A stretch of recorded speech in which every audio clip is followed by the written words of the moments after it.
بسم اللہ الرحمن الرحیم۔ روشن دین اسلام چینل میں آپ کو خوش آمدید کہتے ہیں۔ امید ہے خیریت سے ہوں گے، ماہ رمضان المبارک کی برکتیں سمیٹنے میں مصروف ہوں گے۔ آج ماہ رمضان المبارک کی 29 تاریخ ہے، جمعرات کا دن ہے۔ آج بڑی ہی خوبصورت ویڈیو آپ کی خدمت میں لے کر حاضر ہوا ہوں، اور اس ویڈیو کا عنوان یہ ہے کہ ایسی جگہ جہاں نماز پڑھنا مسجد نبوی، مسجد حرام میں نماز پڑھنے سے بھی افضل ہے۔ تو یقیناً یہ والا عنوان جو آپ کے سامنے بیان کیا گیا ہے، اس لیے ایک مرتبہ آپ کو ہلا کے رکھ دیا ہوگا، لیکن جب آپ سنیں گے تو اس وقت آپ کو پتہ چلے گا۔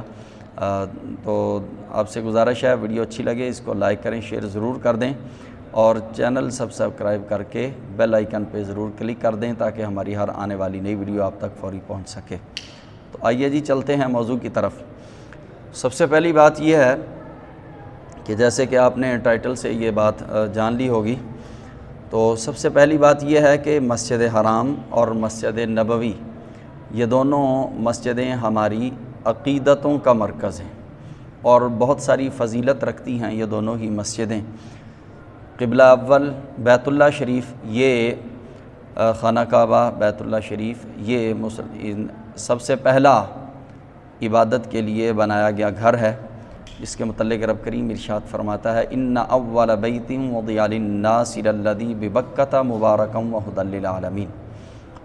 تو مسجد نبوی شریف یہاں حضور تشریف لے کر گئے ہجرت فرما کے، اور حضور کا روضہ مقدس وہاں ہے، حضور قیامت تک وہاں تشریف فرما رہیں گے۔ تو ان کی عظمت و شان، ان کی فضیلت میں کوئی شک نہیں۔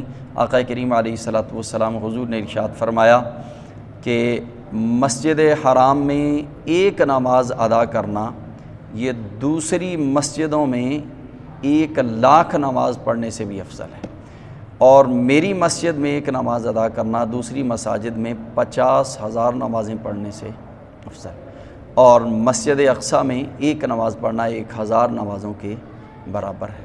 تو یہ بڑی شان والی ان کی فضیلت، ان کی عظمت کو کوئی بھی چیز، کوئی بھی مقام نہیں پہنچ سکتا ہے۔ تو اصل میں جو عنوان قائم کیا گیا ہے، اس کا مطلب یہ ہے، اس کا مقصد یہ ہے کہ آقا کریم علیہ الصلوۃ والسلام حضور نے اپنی امت کے دلوں سے ریا کو نکالنے اور اخلاص کی دولت پیدا کرنے کے لیے حضور نے یہ ارشاد فرمایا۔ تو آئیے سنیے حضور کا ارشاد گرامی کیا ہے۔ آقا کریم علیہ السلام نے ارشاد فرمایا، حضور نے فرمایا میری مسجد میں ایک نماز ادا کرنا یہ دوسری مساجد میں 100 نمازیں ادا کرنے سے افضل ہے، اور مسجد حرام میں ایک نماز ادا کرنا میری مسجد میں 1,000 نمازیں ادا کرنے سے افضل ہے۔ پھر حضور نے فرمایا اور اس تمام سے افضل یہ ہے کہ بندہ اپنے گھر کے کسی کونے میں 2 رکعت نماز ادا کرے جس کا علم سوائے رب تعالیٰ کے کسی اور کو نہ ہو۔ تو اس لیے آقا کریم علیہ السلام حضور نے یہ ریا کو ختم کرنے کے لیے، اخلاص کی دولت اپنے اندر پیدا کرنے کے لیے حضور نے یہ ارشاد فرمایا۔ اس لیے کہ عام طور پر بعض اوقات ایسا ہوتا ہے کہ بندہ مسجد میں نماز پڑھ رہا ہوتا ہے، جماعت کے ساتھ یا جماعت کے بغیر بندہ نماز پڑھ رہا ہوتا ہے، تو اس میں ریاکاری پیدا ہو جاتی ہے، دکھلاوا آ جاتا ہے۔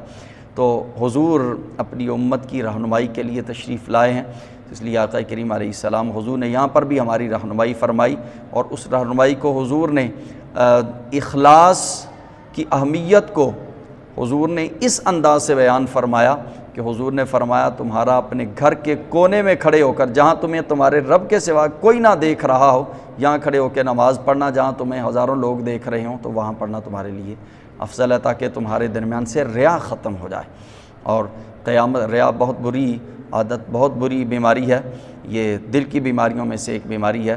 حضور فرماتے ہیں قیامت کے دن جب بندوں کے اعمال پیش کیے جائیں گے تو ایک شخص کا نامہ، تو جناب جبریل امین علیہ السلام جب اعمال نامہ پیش کریں گے تو ایک شخص کا اعمال نامہ جب پیش کیا جائے گا، رب کریم فرمائے گا اس کو رکھ لو، اس کو چھوڑ دو، اس کو رکھ لو، اس کو چھوڑ دو۔